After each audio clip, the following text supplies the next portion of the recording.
কবর খননে কি পরিমাণ গভীর করতে হয়, পুরুষ ও মহিলার কবরের মধ্যে কোনো পার্থক্য আছে কিনা? নারী হোক পুরুষ হোক সবার কবরের ক্ষেত্রে মৃত ব্যক্তির দেহের অর্ধেক পরিমাণ গভীর করাটা উত্তম।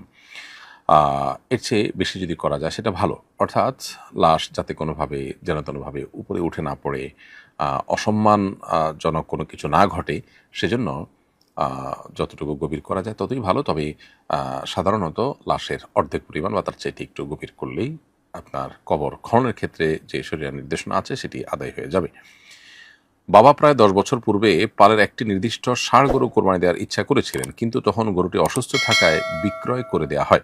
এখন বাবা চাচ্ছেন তার পরিবর্তে পালের ৩টি ছাগল কোরবানি দিতে। কোরবানিটি কি সহি হবে নাকি ষাঁড় গরুই দিতে হবে?